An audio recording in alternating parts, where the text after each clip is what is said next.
Yeah, welcome everyone. It's a little strange setup talking to people having headphones, but we will try to do our best. My name is Arndt, Chief Customer Officer from SmartShift. And yes, I'm very, very proud and happy today that Lars is joining me for presenting how we did the S/4HANA transformation for the largest retail group in Denmark. When we talked first about it, the system was not live yet, right? So it was pretty much, we were discussing getting on stage at Transformation World and the go live was still coming. But now, luckily and happily, 2 weeks ago at Pentecost, Salling Group went live very successfully. And that is what we are going to talk about today. What was the challenge? What was the approach? Why was custom code a challenge? And how did we actually help with automation to actually address that challenge? And with that, we kick it off. Lars, please introduce yourself and we take it from here. Thank you. Thank you very much, Arndt. Yes, just a few words around myself. There it goes. I'm heading what we call IT development in Salling Group. This is the part where we deliver solutions to warehouses, stores and headquarters in Denmark, Poland and Germany. We have approximately 100 employees spread into 8 product teams and 4 development teams, supplemented with a lot of externals bidding in, very much IBM. I've been with the company for 17 years in retail. Before that I was in packaging, and all the time in my career I've been in IT. I started out in consultancies. We are very much, just a few words on the SAP side or our system landscape, we are very much an SAP customer. We have more than 10 different platforms here. I will primarily and only talk about the ECC that is now on S4. And besides that, a lot of other systems bidding in, some custom-made and some other services bidding in. Short part about the company. We are Salling Group. We are here to improve everyday life for our customers, the colleagues and the societies we're in. The company was based back in the 1960 by Herman Salling. He based it on the legacy of his father, Ferdinand Salling, which was actually based in the buildings behind in 1906, so a pretty large company, but starting out as department store.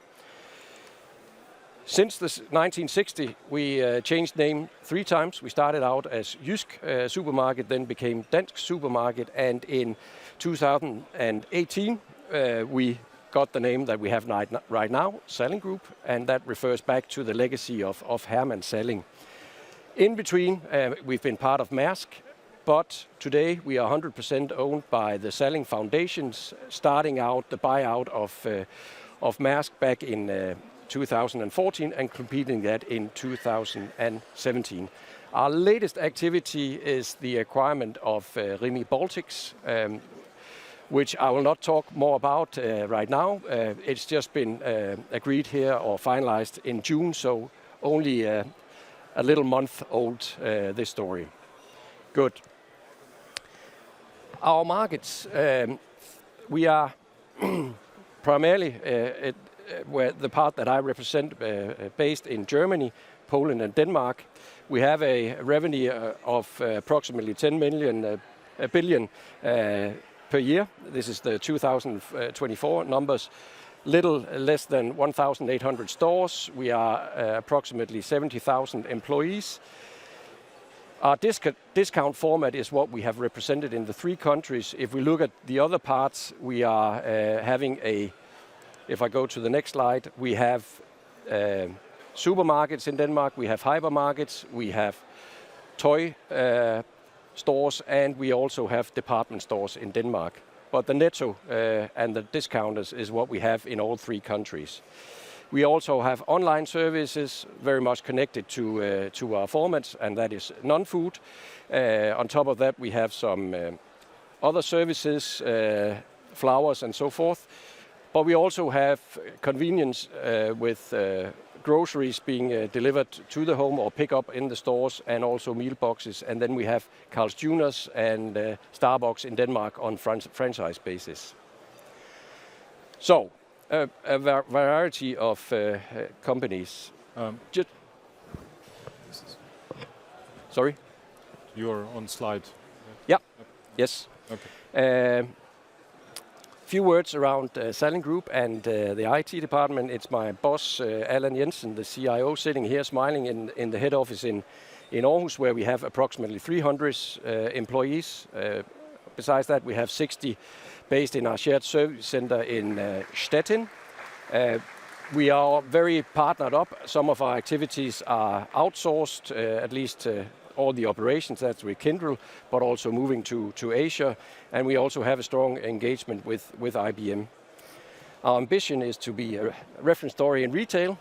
One of the reasons why I'm here talking today. Our core base is SAP. We also have an ambition about being CO2 neutral on our IT operations, so we're working on that.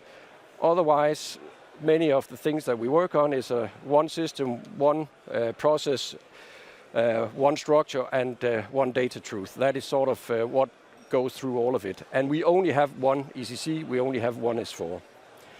That was sort of going into more about the project that we've run through. We had our S4 migration program just completed, as Arndt said, a little more than 2 weeks ago. The scope was to do it bluefield, very much a brownfield, but leaving a few things behind.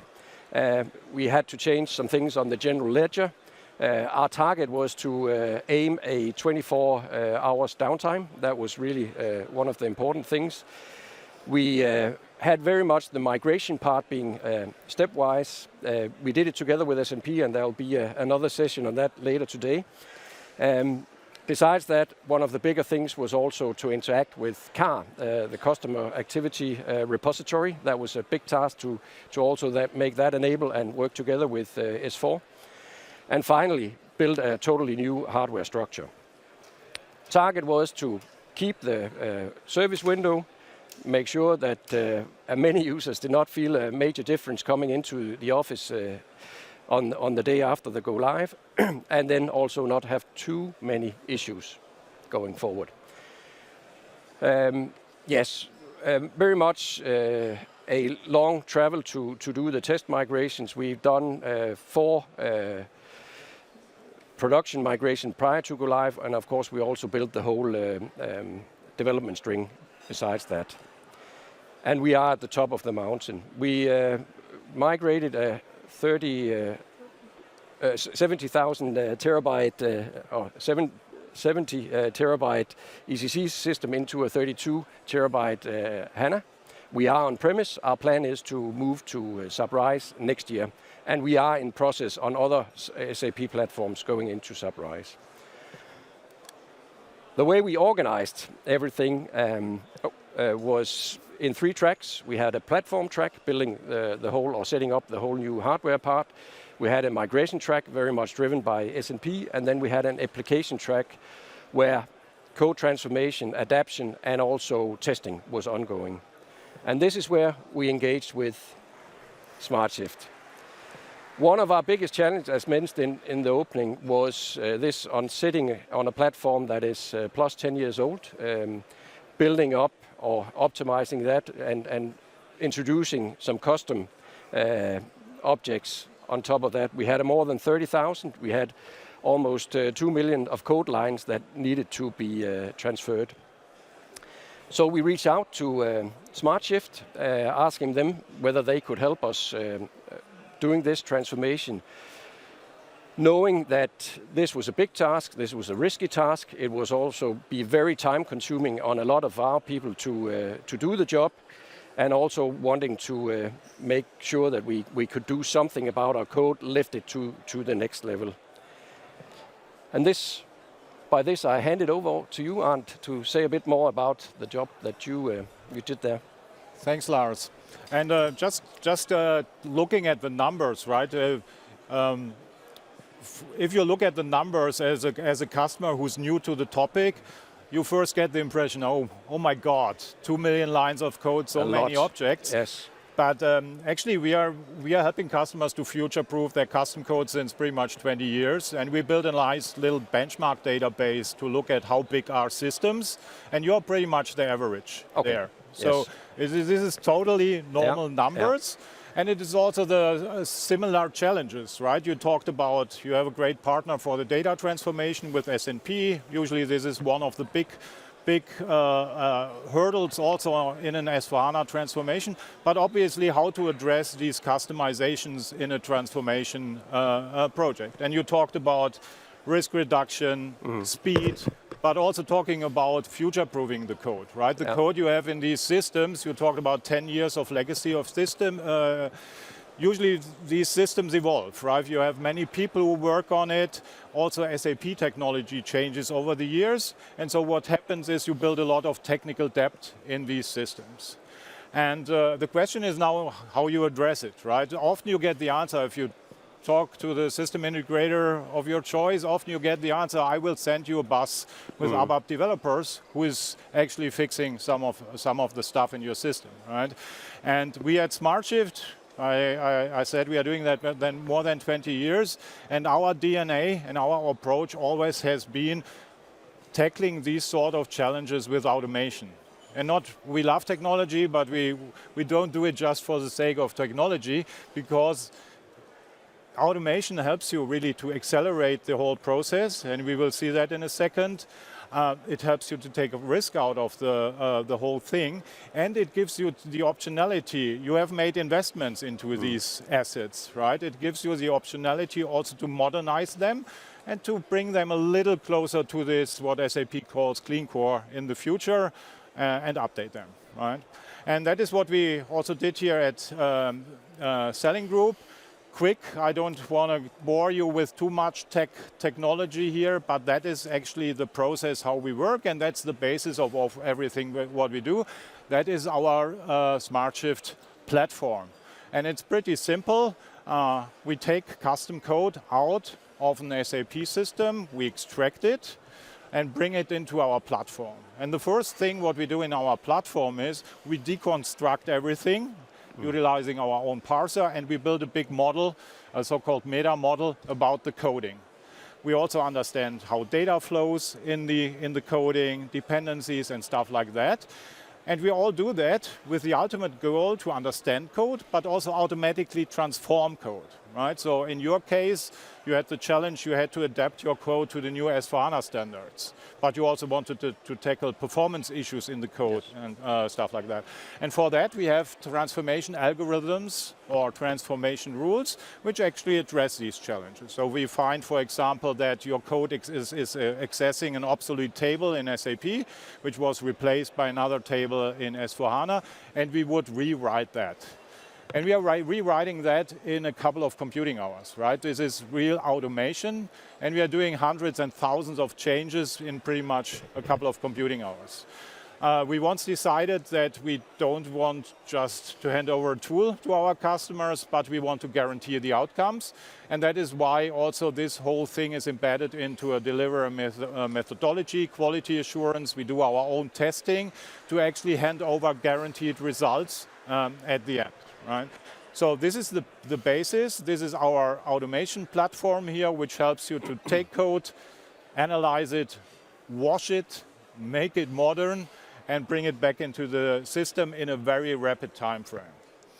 And this is actually the basis for the solutions which we sell and bring to our customers, right? It always starts with an analysis. We did that even before we started the project. We did an analysis to help you with building the roadmap for the S/4HANA transformation. Then we did this S/4HANA automated code transformation. And we helped you also in this case with the challenge of so-called dual maintenance. I just want to stay there for 1 minute because this is often something which is completely missed out when you plan these projects. Dual maintenance means when you set up your new S/4HANA system, at the moment you copy your development box, everything which happens in your old ECC system has to go also into your S/4HANA box, right? And this can become pretty tedious because your business is anyhow does not like the project, right? So they don't want to stop anything what they are doing. For sure. And so therefore, all the changes which go still into ECC have to go to S4, and that is what we are also automating with our platform. Instead of having 10 developers sitting there copying code, trying to merge it and stuff like that, right? So that is, in a nutshell, our solution: automation to help with analyze, transform, modernize code, and also automate the dual maintenance. And now I hand it over back to you to actually talk about how this was applied in the Salling Group project. And it fitted perfectly for us. Of course, we were a bit curious whether it was just a salesman talking there, because you said the same to us before the whole project. So when we engaged back in the salesman is sitting there. So yeah. That's right, Kim. So when we engaged back in 2023, we had sort of our fixed timeline. This 2 weeks ago, a little more than 2 weeks ago, go live week was set more than 2 years ago. This was the absolute spot that we wanted to go live with. So how could we speed up? How could we reduce risk going through all these different activities that we needed to do? We had a kickoff back in late 2023. The first real proof was the sandbox, the first migration and transforming all the code. And you did that in 5 weeks, meaning that we were also able to test everything on our sandbox before moving really into our development client. That was just a few weeks after we started the migration on our development client, and the same activity was done. And if I might add to that, that's a very important point, because usually when we talk about sandboxes, it is these technical sandboxes. When you run and execute the first purchase order, it will crash because user exit was not aligned to the latest S4 standards, right? And that is what we can do with automation. We can build a sandbox system which is completely running from a custom code perspective. Yep. And in some sense, that after our development client, the majority of your work was done.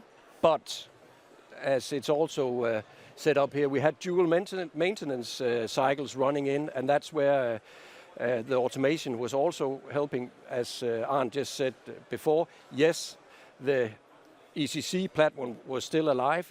Things were happening on it, and we need to synchronize and make sure whatever we prepared for the S4 migration was aligned with what had happened in between. So a lot of dual maintenance, and then again you were with us at the go live and supporting us. Which was pretty uneventful for us, luckily. Luckily, yeah. So to summarize it a bit, what were the results? Yes, we had tremendous speed in the sense, instead of having 10, 15, maybe 20 ABAP developers sitting optimizing the code, it was done more or less in 5 weeks, and it could be replicated for the sandbox activities. Covered everything. In our testing, we only found 12 defects that pointed down to the automation, and now I'm live, and I've just asked all my people, we haven't had anything that points back to all this automation of the different code.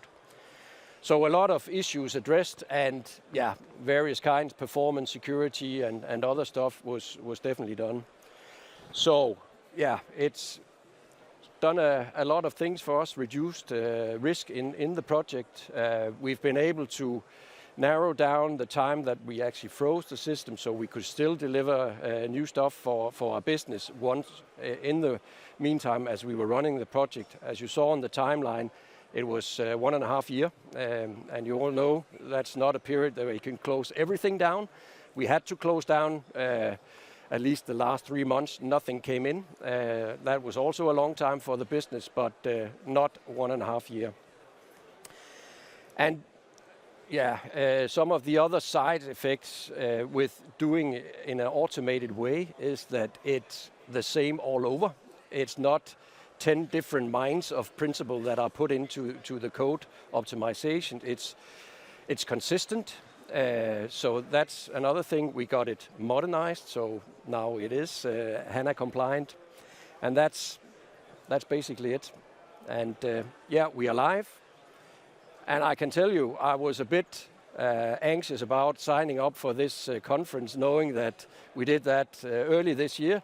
Said, okay, we'll give it a try, hoping for the best. But we are live, and I cannot point anything about the code transmission. Thank you, Lars. Maybe to add to these numbers, the numbers you see here, right? Yeah. 256,000 coding issues addressed automatically in the code, right? And you see also 12 tickets in testing. So that's the benefit of automation. It is pretty much, it's a robot which is doing that, right? It is not a developer sitting somewhere, not having his coffee and don't know how to do it, right? It is algorithmic. And you also see the different categories. You have the typical things you need to address, the HANA and the S4HANA compliance, right? So that the code works like it works before. But we always invest a lot in performance, security, and the new ABAP standards, ABAP cloud standards and stuff like that, because that is anyhow, this is your assets, especially for Salling Group, this is your system of records, right? It is highly optimized. You guys invested a lot in building that. And these customizations are important for you. And so it makes sense also to look at how do I future-proof these applications. I know we will also talk about clean core in the future, but that is definitely a first step towards that. Yeah, and I was, we were always skeptical what goes on. I can also say that our programmers were a bit skeptical. Could you do a better job? The most skeptical people usually. Yes. But I can promise you they are also pretty convinced that it was a good job. Yeah, perfect. So, yeah, with that, thanks again, Lars, for getting on stage here with me. And with that, we'll end the session. There is a speaker's corner where actually we will be available for questions. And I think with that, we hand back over to the team here. Yes. Thank you.